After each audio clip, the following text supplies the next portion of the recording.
Hi there, Ann Silver here, and today we're going to be preparing mock chopped liver, or if you want to get fancy, we can say pate. So what's mock chopped liver?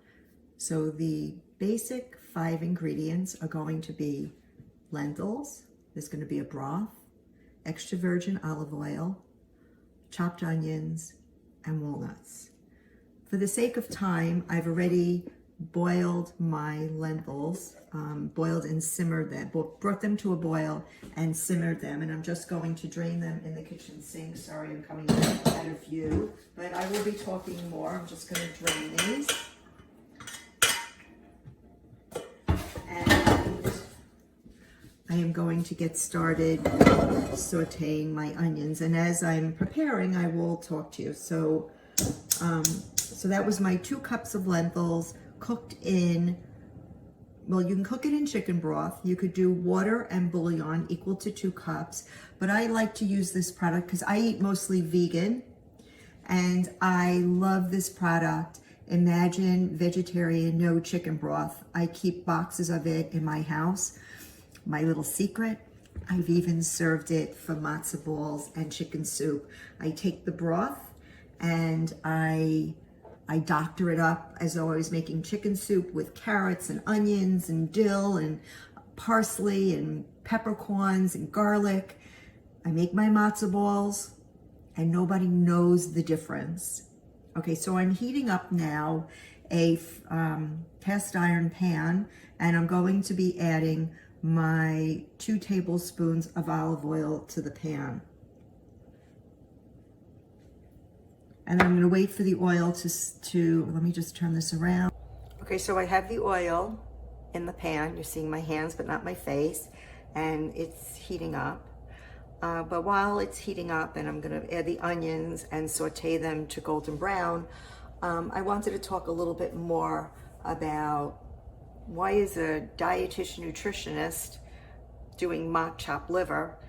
And I can basically explain to you that when I was younger, I loved chopped liver, and I loved chicken livers, as odd as that sounds. When I worked at Mount Sinai Medical Center, one of the cooks made the most amazing chicken livers with onions, and whenever he cooked it, he knew that I was going to be selecting that as my entree for lunch. So over time, you know, chicken livers have a bad rap because they're very high in saturated fat and cholesterol. And as a result of health needs, have come off the menu. I don't eat them as well today because I've lowered my blood cholesterol by eating mostly vegan and staying off statin drugs, medications for elevated cholesterol. So I do this mock chopped liver so I kind of get the flavor without the detriment of having livers. So I'm going to add the onions now. And so this is 1 large onion chopped.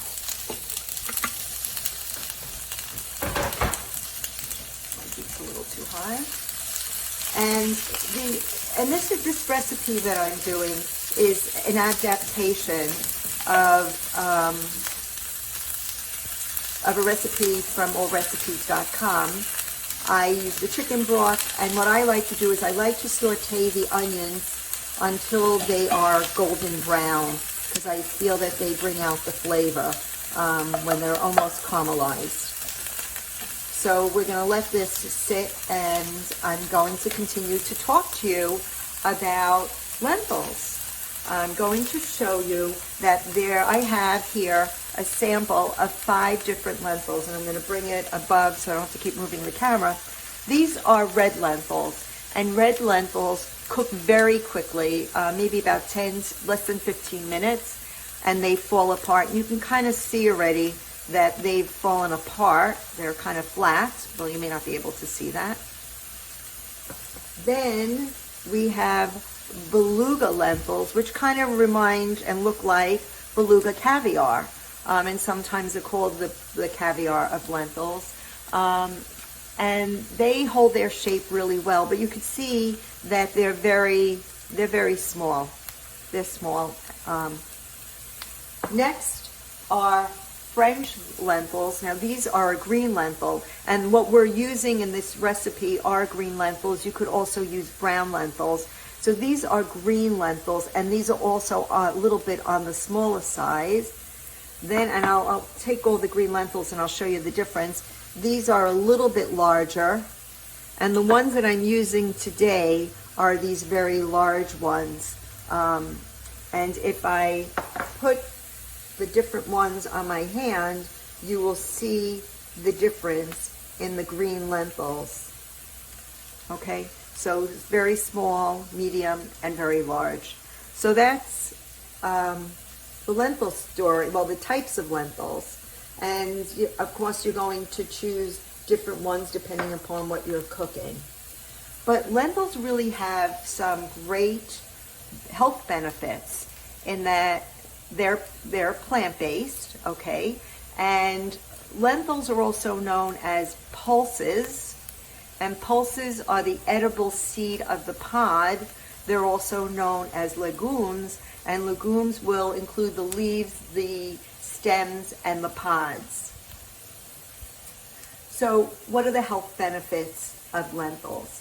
Lentils are very high in fiber, and they are high in protein, and they are packed with the nutrients folate, iron, phosphorus, and are high in potassium. Now, I'll continue talking more a little bit about the nutrition, and then I'll talk a little bit about what happens in our body when we eat beans, lentils, beans and lentils.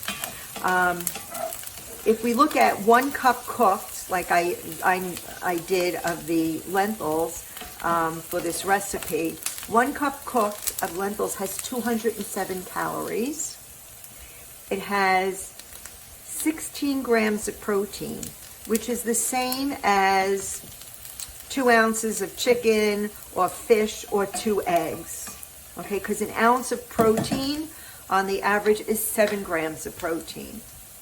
It has 36 grams of carbohydrate in the 1 cup. Now this is 1 cup cooked. I started with 2 cups. I'm just reminding you dried. So when that, it absorbs the water and expands. So I'm talking 1 cup cooked has 36 grams of carbohydrate, which is a little bit more than 2 slices of your average bread. There's also 14 grams of fiber. Now, adult females need about 25 grams of fiber in a day, whereas males need 38 grams of fiber in a day. And fiber is really important in our diets. When I'm counseling patients in my private practice for nutrition, I really stress the importance of fiber in the diet, in that there's a lot of value. First of all, it helps to lower blood sugar. It helps to lower blood cholesterol. And what it also does is because of the fiber content, and fiber is basically indigestible carbohydrate. So even though there's 36 grams, 14 of those grams, which is fiber, is indigestible, not available to be broken down by the body. And what happens to fiber in the body is that it swells, it absorbs water, and it swells. Kind of like when you make oatmeal and you start with a half a cup of oatmeal and you add water to it, and the water gets absorbed by the starch granules, and that half cup of dry oatmeal becomes a cup. That's basically what fiber does. And what fiber does in our body is that it expands and it makes us feel fuller, so that it ends up being a good way to control our appetite, because it makes us feel fuller, and it also is used as a weight control mechanism. And I use that quite frequently and with many patients for a number of medical conditions, but especially in weight management. It also is very low in fat. That 1 cup of cooked lentils has less than 1 gram of fat. When I finish cooking this whole recipe, I'm going to figure out how much I get, and I will try to provide, when I share the recipe with you in writing, the nutritional information for maybe 1 tablespoon or 1/4 of a cup. I don't know yet what I'm going to do. I've never analyzed this recipe. I've just made it, and you know, we certainly know that it's going to be much healthier than the original recipe using chicken livers. Okay, you can see that our onions are doing quite nicely. I want to still get them a little bit brown. The recipe originally called for them to be translucent, which is where they are right now. But I have some, my stove doesn't cook evenly, so unfortunately. So I'm just going to try to get it without burning it as brown, golden brown as I can get it. The other thing that I wanted to mention about lentils is there are some negative aspects in that we can produce a lot of flatulence or gas, and I wanted to explain a little bit what happens there. One of the carbohydrate source in lentils is called raffinose, which is a complex sugar, and the body is unable to break it down, kind of related to the whole fiber thing in a way. And what happens is that it produces methane and hydrogen and sulfur, and it's those 3 ingredients, or components I should say, not ingredients, components that add to the gas. When you're making beans, I only rinse these beans. You didn't want to, these lentils, you didn't want to soak them because then you would be absorbing the water you really wanted to cook them.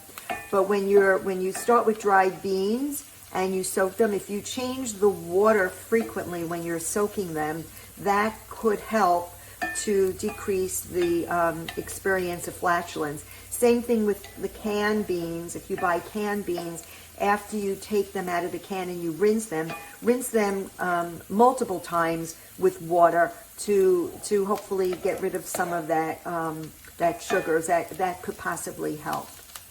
Okay, we're getting close to the point that I'd like my onions to be, maybe just a little bit more. And we will continue in the food processor for the next step. I continue to cook the onions a little bit more, as you could see. And I forgot, as I was thinking about it, that I wanted to toast my walnuts. So I'm going to take the onions and put them in my food processor, and I'll be showing you the food processor in a little bit. So just give me 1 second to get the onions in to the food processor. And then we're just going to toast the walnuts. That really is not going to take very long.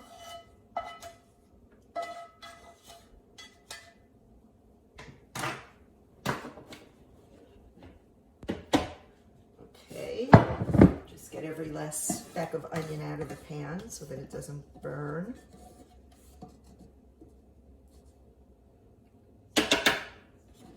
And one more. Oh, that's escaping. Okay.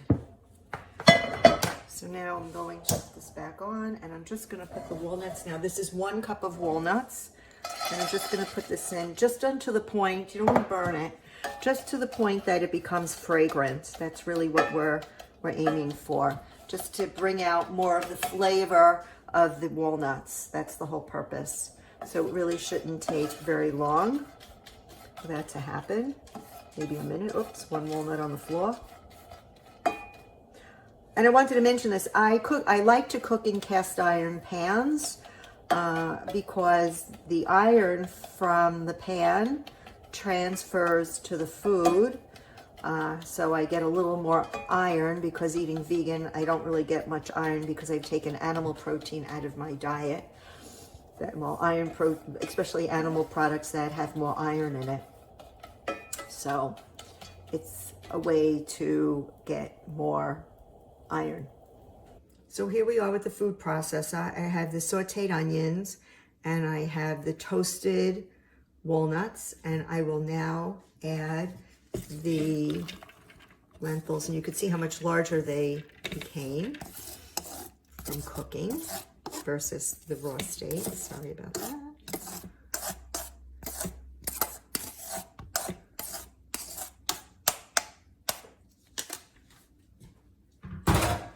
Okay, I'm going to add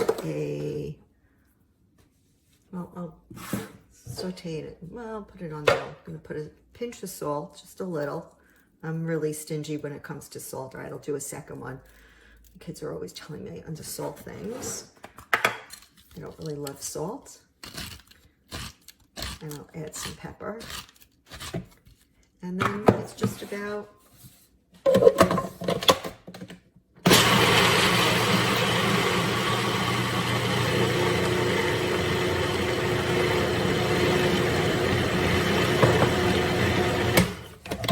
and so it might be too thick. I might have to add more oil to it.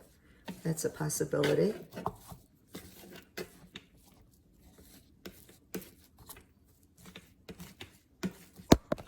Whoops.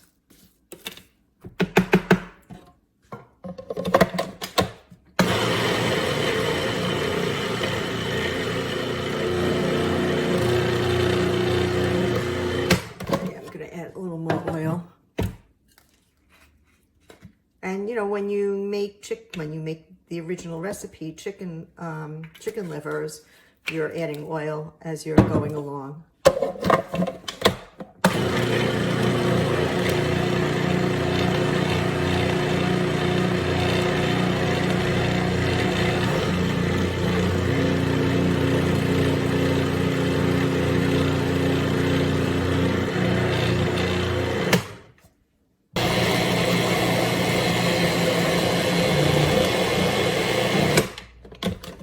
Okay, so here we are. This is done. Not pretty looking, but I will certainly taste it. And I'm actually going to put it on a slice of bread because I can eat this as a sandwich. I'm just going to have it as a snack now. But you can certainly serve a holiday dinner on top of a leaf of lettuce, have extra sauteed onions on the side. You could do a crudité with it, you know, cut up vegetables and use it as a dip. So I'm now going to take a bite. I love it.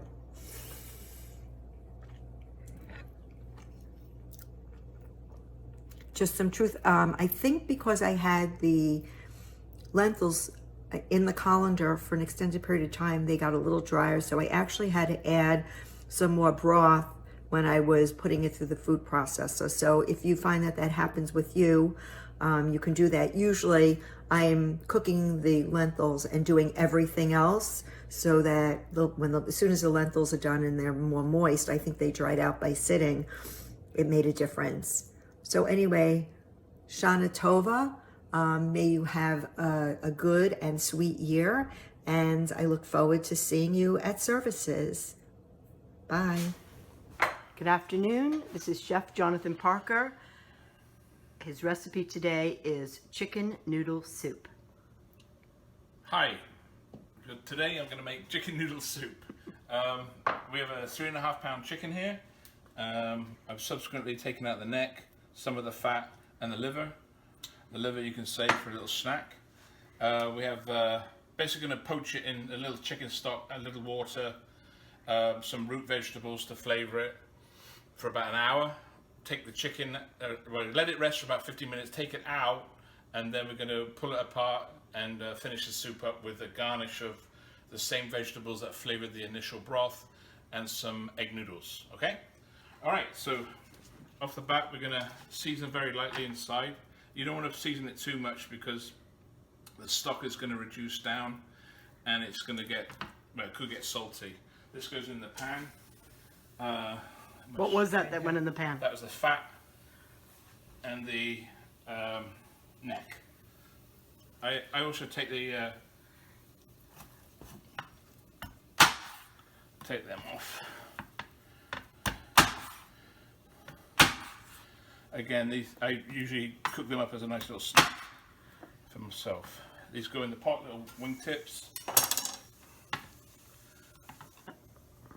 Okay, so you don't have to tie it, but I always like to basically adheres to a nice shape and keeps a nice shape and even cooking during the poaching process. You can also use this chicken tying it up thusly if you're going to roast it. It's always beneficial, I find anyway. Like I said, you don't have to do it. I'm just going an extra step. Alright.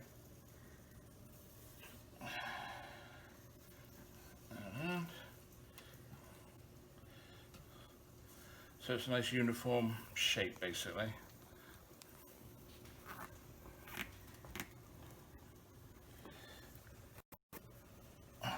Okay. All right. Show me the whole chicken so we can see it. So the chicken. Just going to season it lightly. Get down these little crevices.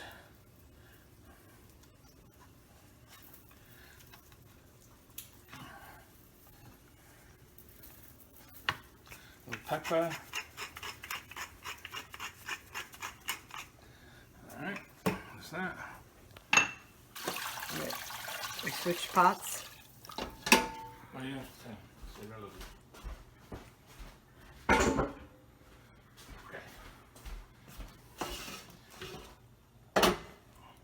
Alright, so I have 2 containers of low sodium chicken stock in there.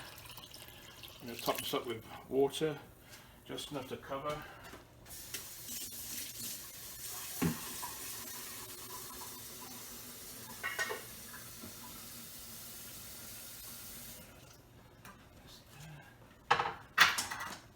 Top up with water.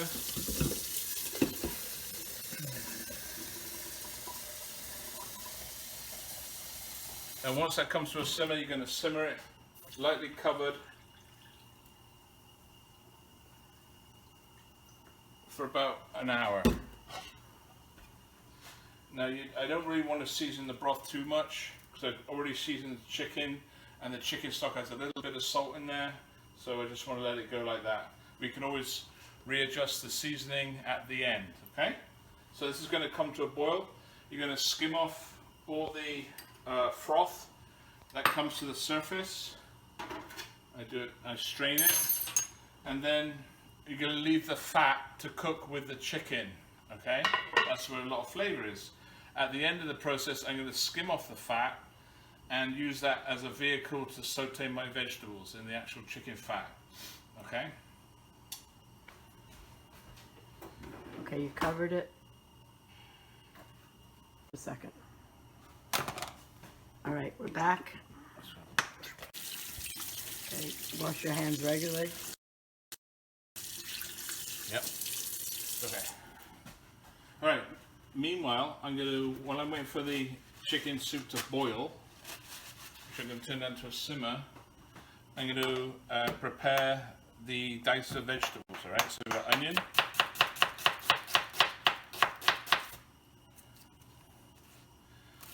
I'm going to dice.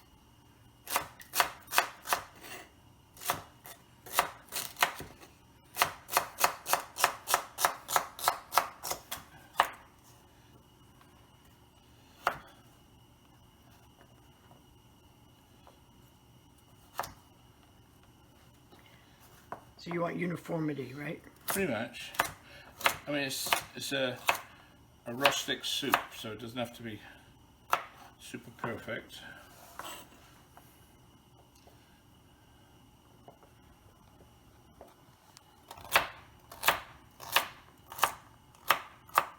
Okay. Carrot. Alright, there's our vegetables. That's it. Wait for the chicken to cook. Okay, so I brought the chicken, vegetables, stock and water to a boil. Alright, and I've turned it down to a simmer, on it quite low. And as you can see, there's all the impurities from the chicken are coming to the surface, is this. You don't want that in your broth. It makes it cloudy and it affects the flavor somewhat. So after I skimmed the froth off, during the cooking process, fat is going to come to the top. That's what you want to keep, basically. The fat's okay. We'll skim that off later on once it's flavored the stock. Alright, so I'm going to proceed to time this for about 45 minutes and let it rest for 15 in the actual stock turned off, and proceed from there. Okay, so I brought the chicken, vegetables, stock and water to a boil, alright, and I've turned it down to a simmer, run it quite low, and as you can see, there's all the impurities from the chicken are coming to the surface. Is this. You don't want that in your broth. It makes it cloudy and it affects the flavor somewhat. So after I skimmed the froth off, during the cooking process, fat is going to come to the top. That's what you want to keep, basically. The fat's okay. We'll skim that off later on once it's flavored the stock. Alright, so I'm going to proceed to time this for about 45 minutes and let it rest for 15 in the actual stock turned off, and proceed from there.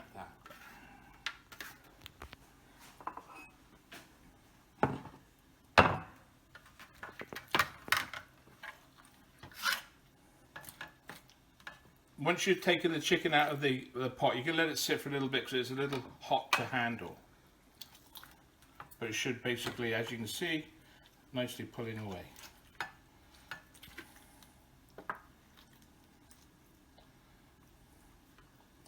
You've got your 2 legs here.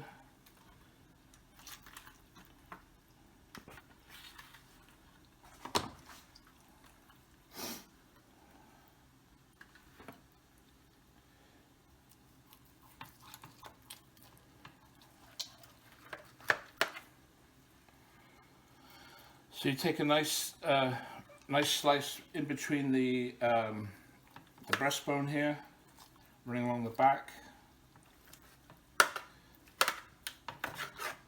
And there's your breast there. I'm going to do the other one.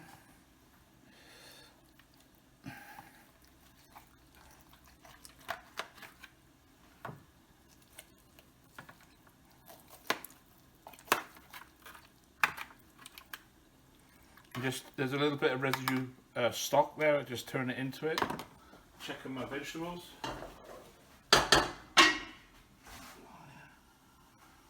So the vegetables you're not going to give any colour to. You're just going to basically sweat them. All right.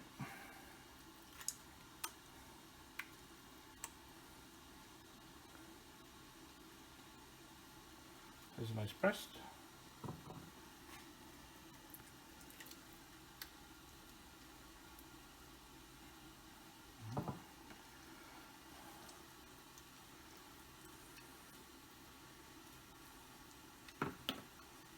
If you cut down between the joint, you separate the thigh from the drumstick.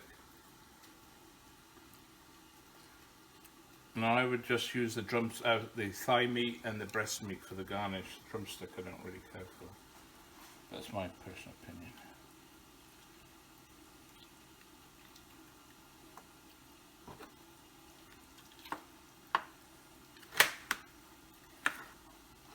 Okay.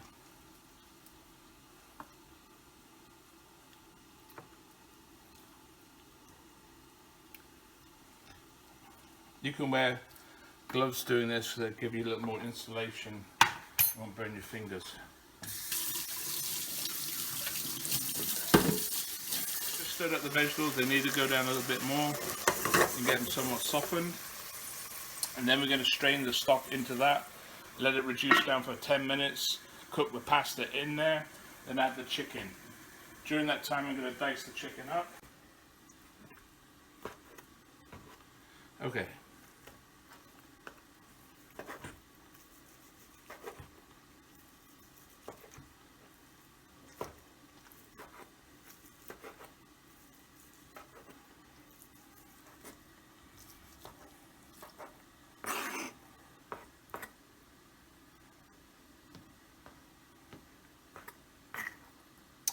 So dice up the thigh meat.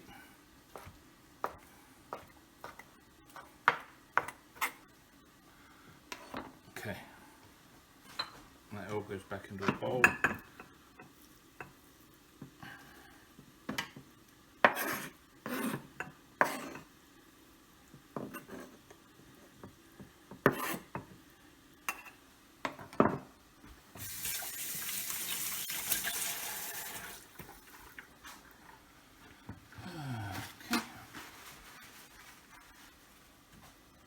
Just season it lightly.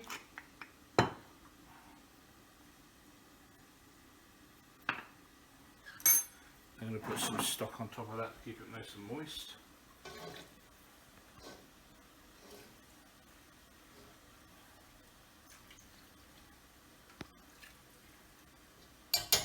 Okay, there's that.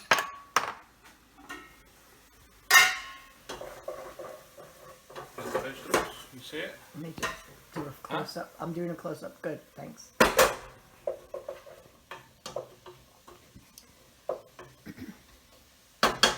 So the vegetables are getting soft. I have a fine strainer called a chinois. And I'm going to basically, what do you get up to? Chinoise. Okay, this is, should I say it again? Yeah. Okay, this is a fine strainer called a chinois. It's very good for straining stocks and sauces. Then I'm going to basically add the finished cooking liquid, the stock. And that's going to be our soup. At this point I'm going to taste it, see if it needs a little more salt and pepper. Albeit I'm going to reduce it down for maybe 5 or 10 minutes, depending on the flavour. Okay.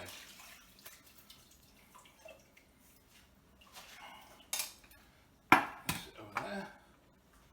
Okay. Alright, we're going to bring that to a high boil.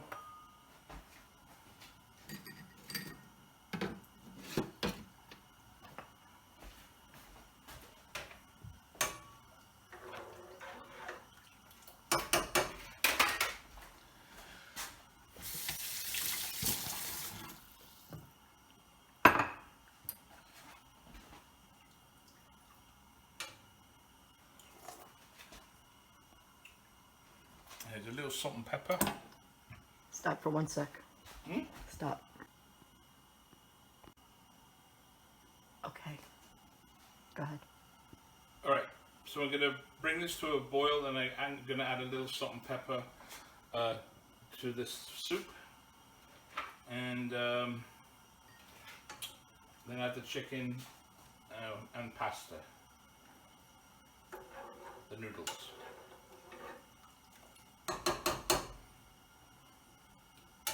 You filming? Okay. Okay, so the soup I've brought back to a boil, the actual broth part, and I'm going to skim it. You can see all the impurities coming up off the vegetables and off the stock. You want to get rid of that. That's something you're going to toss out, basically. And I'm going to probably reduce this down, so cook it at a simmer for about another 5 minutes, just so the vegetables lend their flavour to the broth and also soften up a bit. Okay. Then the final part is I'm going to taste it for seasoning. If it needs a little more salt and pepper, I'll do this right after this. And then we're going to add the noodles and just cook them briefly. Now that, I think in the recipe I put 8 minutes, but it may depend on the noodles that you purchase. The ones I got are egg pasta noodles, but I think they're fresh, so they probably won't take that long to cook. So I'm going to make sure my broth's very tasty. See, all that is all the scum and the fat that's basically come back off the soup. But you want to try and keep it as clear as possible. So it's nice and clear, it's not cloudy. And cook this for about another 5 minutes, I'd say. Just going to give it. Ready? Okay, so I forgot to mention that you may have some chicken stock left over. I've probably got a good 1.5 quarts there. You can either reduce that all down with that, or pass it off and freeze it for later use as a base for your next chicken soup, or for anything else you want to use it for braised rice or something like that. Anyway, so I've tasted the the soup. It tastes pretty good to me. It's got nice seasoning in it. So now I'm going to put in the noodles, and then I'm going to put the chicken right at the end. I don't want the chicken to boil per se. I just want it to reheat through, you know. Otherwise, it makes it tough. So the noodles are going to go directly into the pot. So just got to make sure you stir it up really well. I think these noodles are going to probably take a couple of minutes to cook, but I just want to make sure that they're not stuck together. And bring it up to a little simmer. Then I'm going to add in the chicken, maybe for another minute. The chicken, as I did before, I put a little bit of the stock on there so it stays nice and moist. And then we're ready to plate. So just moving that around. Discuss about freezing it, or... Yeah, you could, if you have soup left over, even though the noodles are probably going to get a little mushy or wet, be what it may, you can freeze it in batches, you know. Just make sure it's cooled prior, and that'll keep for another 3 months in the freezer. You defrost it and use that as you wish, you know. But I think by adding the noodles in, I think it should be eaten this, you know, the day you make it, per se, you know. So test these noodles. So it really depends on the noodles that you purchase. These are fresh egg noodles. Oh, they're almost done. Got a little bit of bite to them. But the flour made to use to make the noodles, it has a sort of a little bit of a thickening quality to the soup, I think, you know. Not much of a quality, but a little bit, as opposed to cooking them separately. Alright, so I think that's pretty good like that. I'm going to add in my chicken. Give it a nice stir. And you see that's quite wholesome and nice, right? I'm not sure what that is. That can come out. I'm just going to basically bring that back to a simmer.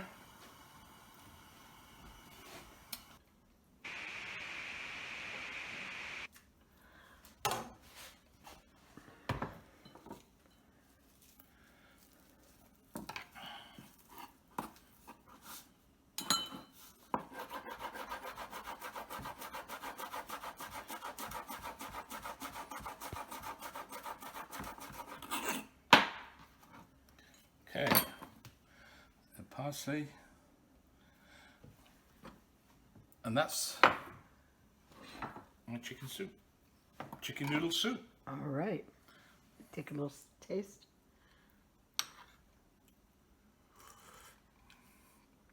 It's good. I can taste all the vegetables in there. It's a nice light broth.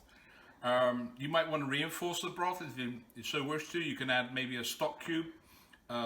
More so at the end of the cooking period, because they're a little bit salty. You got to be a little bit careful, but it's got a nice natural chicken flavor. Very clean. That is it. All right, thank you. You're welcome. Hi, I have been asked by Shelley to share my mother-in-law's or my brisket recipe. My mother-in-law had been making it for years. Roger and I were married for 58 years, so we've been eating this for a really long time, and we love it. The ingredients are 2 cans of chopped tomatoes. They're a pound, 12 ounces. 2 large cans of tomato sauce, garlic, salt, pepper, and a browning and seasoning mix called Kitchen Bouquet. All you do is empty the 2 cans of tomato sauce, as well as filling them with water and adding them to the mixture. I used about 3 to 4 tablespoons of Kitchen Bouquet, and it needs to be like a dark, like a brownish color, a deep brown. I just sprinkle garlic on top of it, add some salt and pepper. You can always add more, and I mix it and pour it over the meat that is in a baking pan. I cook it at about 350. It takes many hours. I've just made almost 6 pounds, and it took about 4 hours. When it gets done on one side and a little too brown, I turn it over and baste it. Just spoon some of the gravy over it. And then when it's done, you should be able to put a fork in it and pull it out. Not so easily, because I like to cook it in advance, and I will be re-cooking it again when I heat it up. I'm going to show you what it looks like. All done.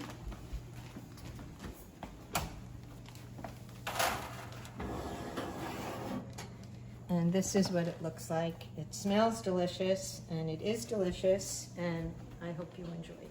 Thank you. Hello, everybody. I'm Toby Spitz. Tonight I'm going to be showing you the recipe from the New York Times of chicken with apples and kale, which is a very nice seasonal meal. So we're going to start with the recipe, and I'm going to excuse myself for 1 second.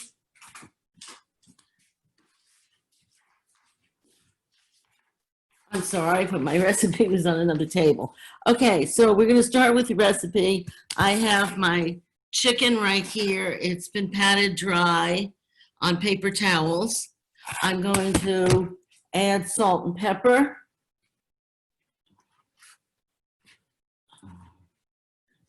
This is the pepper. If you notice, I have 5 chicken thighs. I'm only serving 2 people tonight. Gonna have to add more if you have more, and you can double the recipe or just double the chicken or the kale or the sauce, whatever is appropriate for you. This is the pepper.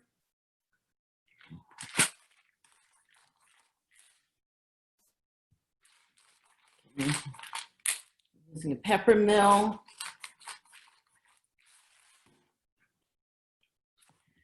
Putting the salt on now.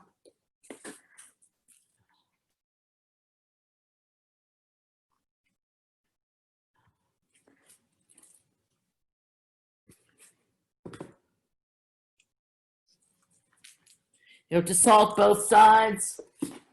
As I was told, you eat both sides, so you salt both sides.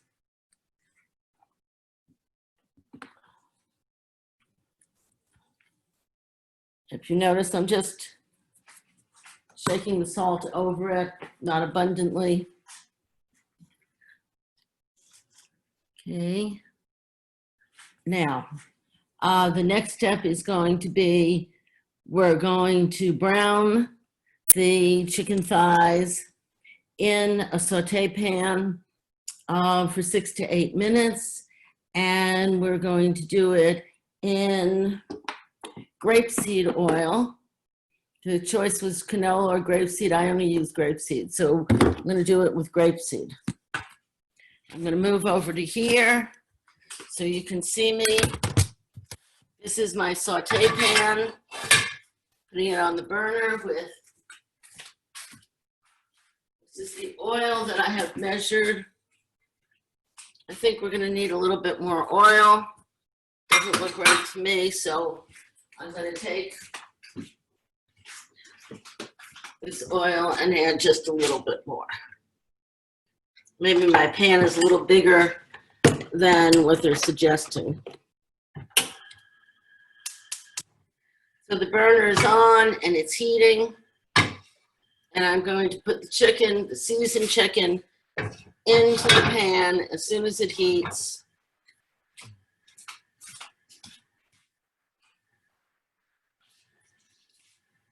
So I'm bringing the chicken over here, and we're gonna start with the skin down for 3 to 4 minutes. We're gonna really sizzle the skin, drain off the fat. So we're just waiting until the fat sizzles. You can put your hand over it to see, but not on it, but over it like this to see if it's sufficiently heated. But you want a nice sizzle to it. So I'm going to try one piece.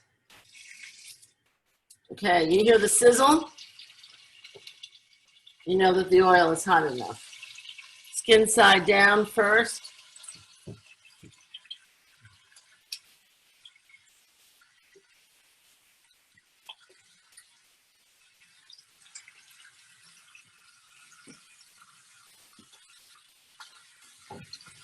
So we're going to cook this.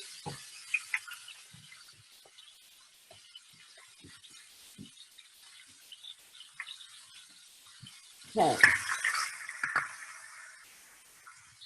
I'm going to stop recording right now, and I'll come back as soon as our chicken is browned. Oh, we're back. We're recording again. I just wanted to show you that I have browned the chicken, and it's going to look like this. Very nicely crispy brown, and the other underside is brown too. And I drained off all but about a tablespoon of the fat. The recipe says 3 tablespoons, but I drained off a little bit more just so that my dish is not too fatty. That's what I left in the bottom of the pan. And you leave the brown part, which I believe is called the fond. I'm not absolutely sure.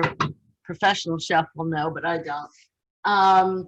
And then we're going to add the sage and the shallots. So I'm going to turn my burner back on to a medium high. And here's my cup of shallots, thinly sliced. If you don't have shallots, you can use a red onion. It's really the same taste. And I'm putting them in. And here's the sage that I have cut. I've made a chiffonade of this, which are these kind of slices, and you do that by taking leaves, stacking them, rolling them, and then cutting across. It's like tobacco leaves, and you're cutting them across. So I've done that, and I'm just browning the shallots with the sage leaves. And we just want to soften them. So the next step is here we are, then we're going to add the garlic.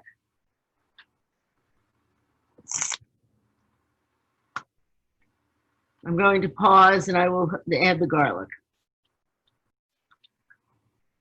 My shallots have softened in my pan. And I'm going to add the garlic. I'm going to use a garlic mincer.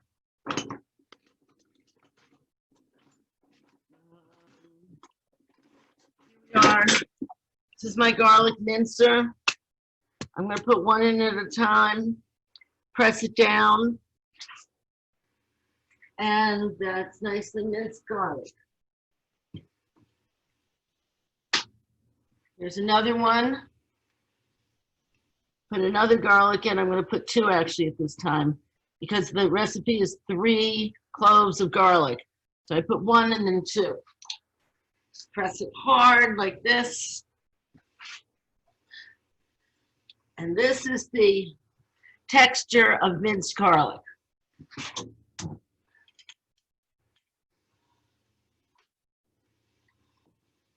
going to press my garlic mincer one more time to get the last little bit out, and you can see how fine the minced garlic is.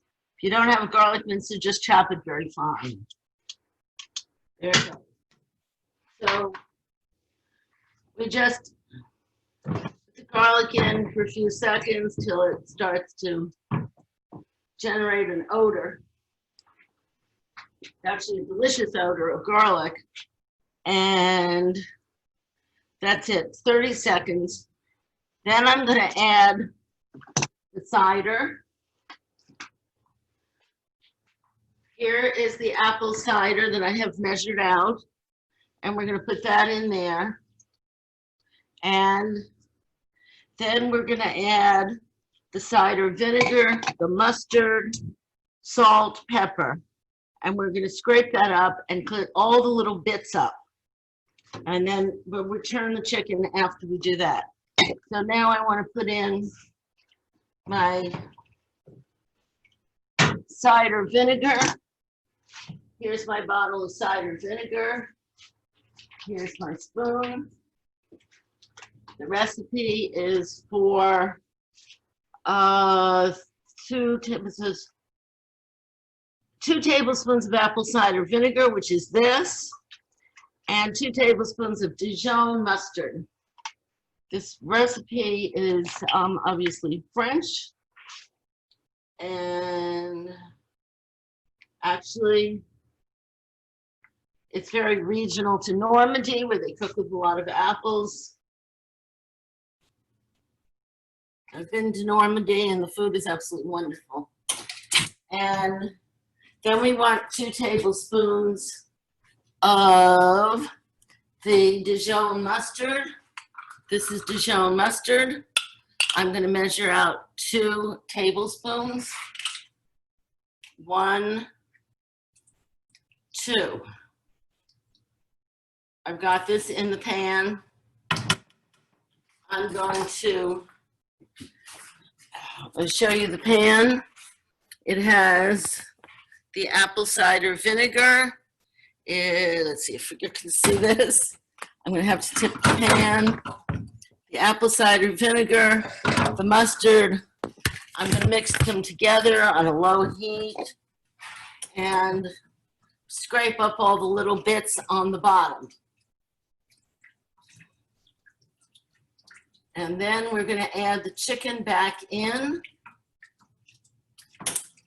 Okay, this is all scraped together to form a sauce. And we're going to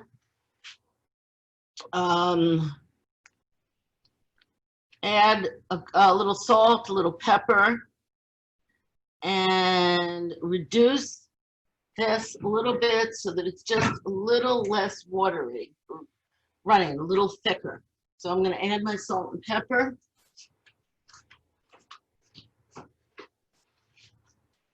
Okay. And all you have to do, you don't really have to measure it, just sort of a dash and a couple of turns of the pepper wheel.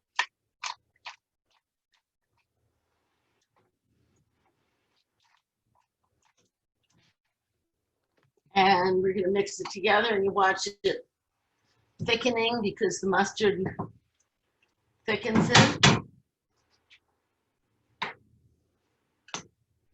And then we're going to add the chicken back, including all the accumulated juices.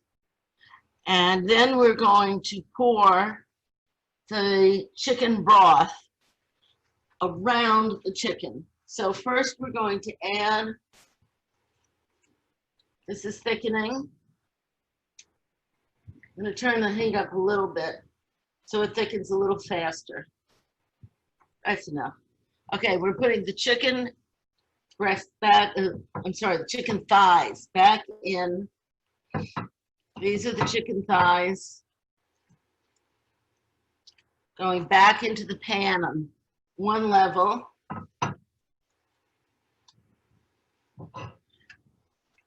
Don't stack them on top of each other. Keep it on one level. This is the accumulated juices, pouring it back in. And I can show you, I'm going to show you the pan. I think I'm missing showing you the pan. I got to get this here. The only way I can do it is like this. Okay, you can see the chicken in the pan on one level. Okay, then the next step is going to be to put the chicken broth, and I have unsalted chicken broth here. This is organic. And we pour enough to cover the bottom of the pan, but don't cover the chicken. Let the chicken skin stay above so that it stays crispy. So the recipe says 1/3 to a cup of chicken broth. And I'm going to start with this is a cup.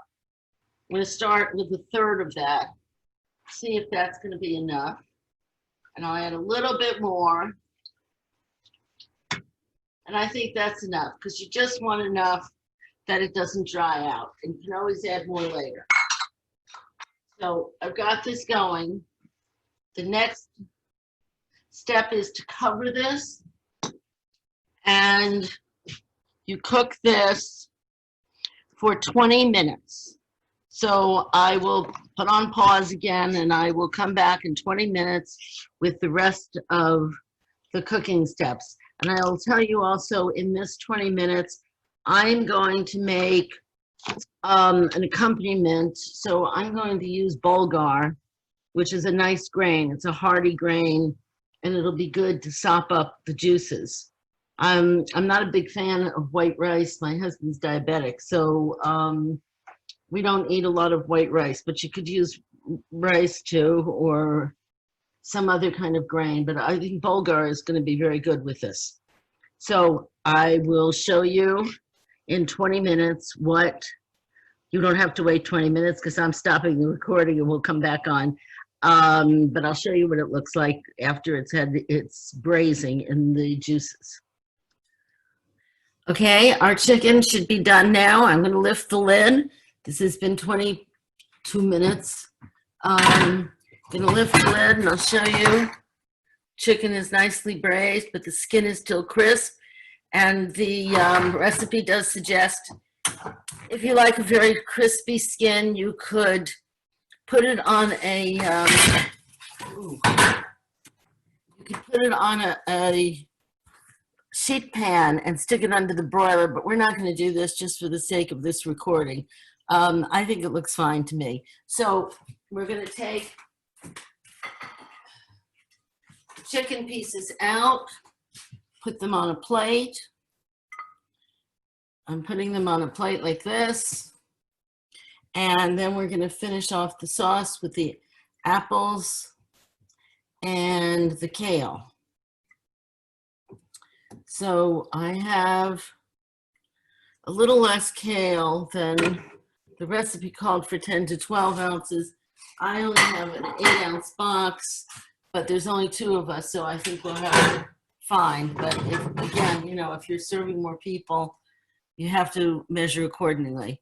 So I am going to get the apples and the kale, and it says to raise the heat to medium, which I'm doing right now. And you put the apples and kale in and toss until the kale is wilted. This is my kale. And as I said, this much is 8 ounces, but it really shrinks down a lot. So if you like a lot of kale, you're going to need more. I'm putting the kale in right now.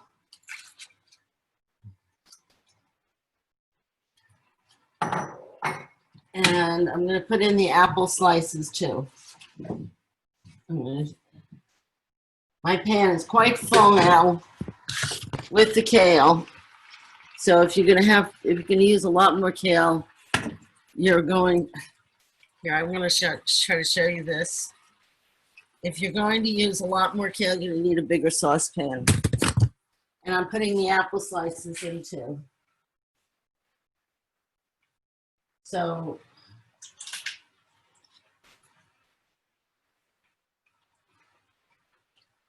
I cored this apple with a grapefruit cutter, and I've made thin slices. So they're going in with the kale. And I'm going to add a slight bit more of the apple cider vinegar and maybe a little salt and pepper, depending on your taste, how much salt.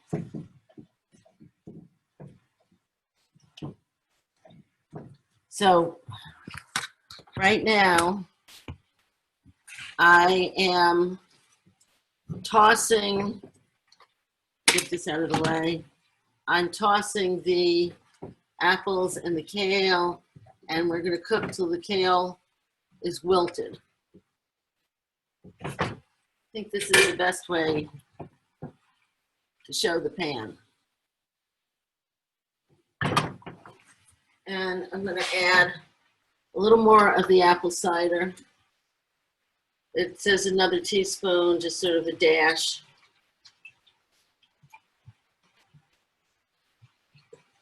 Just to have a nice zing. And a little bit of salt and pepper just so the kale has some salt on it. It's called a big pinch. A little pepper. And you'll see the kale is starting to wilt. I'll toss it around some more in the juices. We don't want the apple to be too soft, but we also want it to be cooked. This will just take about another minute, and then we're going to throw this over the chicken, and voila, your dinner is done. And I have my bulgur cooking here. You can see this. This is fine bulgur. And I think that's going to be a nice accompaniment to it because it's not, it's as I said, a hearty grain sort of substance to it. I just want to get this so that the apples look cooked. And we're going to be done. I'm going to wish everybody a wonderful Rosh Hashanah and Yom Kippur. And let's have great hope that the coming year we're going to resolve the COVID crisis. Everybody is going to get back to a semblance of normal. I think we're going to have a new normal. I think we're getting used to things in a different way, and it's not so bad. I think we've had some good family time. So I'm going to show you the pan, but I want my kale to be just a little bit more wilted. I'm not a huge fan of kale, but when it's cooked right, it's very good and it's very nutritious.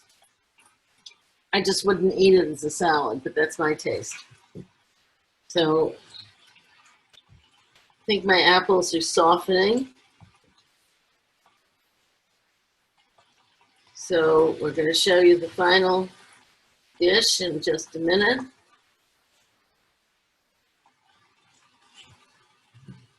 Okay, here we go. Let's get a couple more of these apples into the sauce. It's a beautiful sauce, and it's going to be pungent with the cider vinegar, and it's very appropriate to this season. Here we go. I'm going to take the pieces of chicken that we've laid out on the platter. And it's a sense you don't want to smother the crispy skin. So we're going to surround it with the vegetables and the fruit. It's very nice. So I want to just surround it like this on the plate. And then we can pour the sauce over the whole thing.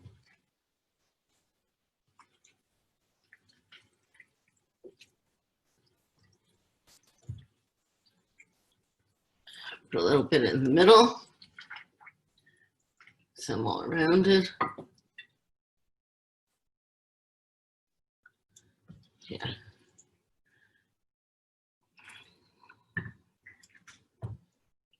This is a nice combination of colors too.